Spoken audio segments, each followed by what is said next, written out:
Isang pinagpalang araw sa ating lahat. Welcome to the 365 Daily Devotion at ngayong araw ay June 16, 2025, Monday.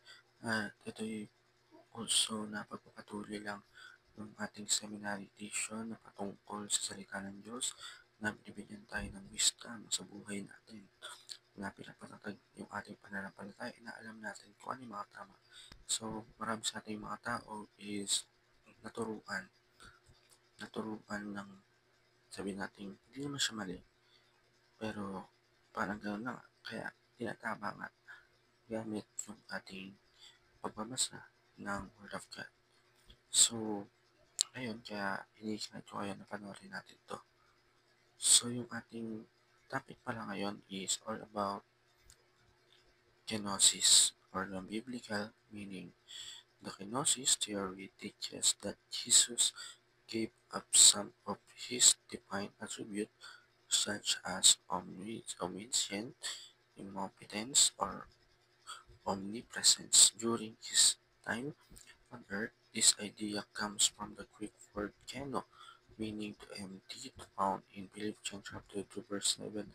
However, the biblical understanding of kenosis is not that Christ ceased to be our God or lost any divine nature, but he voluntarily humbled himself, feeling his glory and choosing not to always exercise his divine powers. He remained fully God and fully man all times.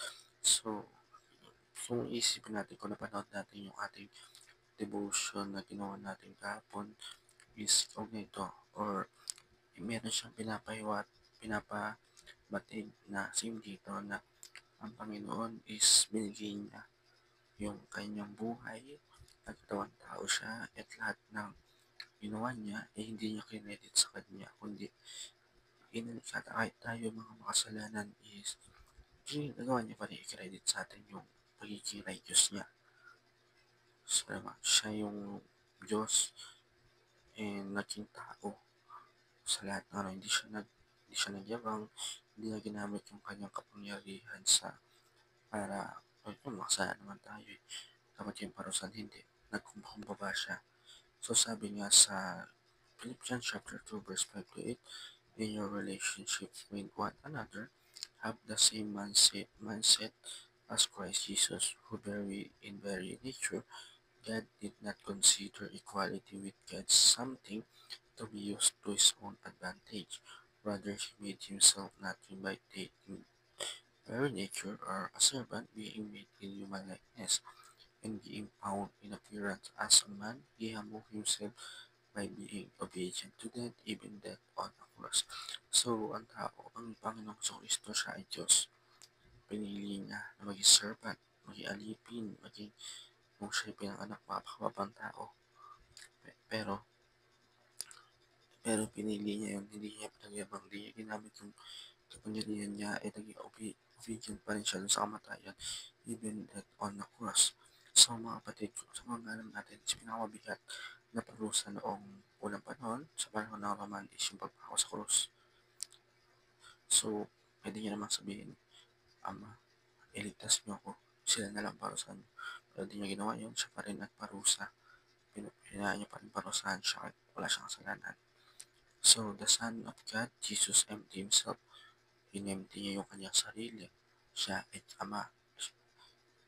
Siya ay anak ng Ama ng ating Panginoon. Empty was addition, not subtraction. Inat niya yung pag-empty sa buhay natin, kahit tayo makasalanan at hindi niya binawasan lang kundi sarili niya, kundi binawasan niya lahat. The humility of Jesus kills our pride. Isipin nyo, tayo mga tao, mapalit tayo minsan para lang sa maliit na bagay, pero Panginoon sa Kristo, kahit wala siyang ginawa, hindi niya pa rin pinagyan yung pride niya. Diyos ako eh, bahala kayo. Hindi, nagbaba siya. Kahit wala mo siya ginawa. Kaya isamin is a pride of growth on your heart.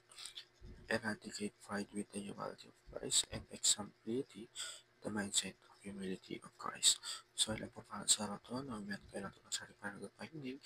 God bless all.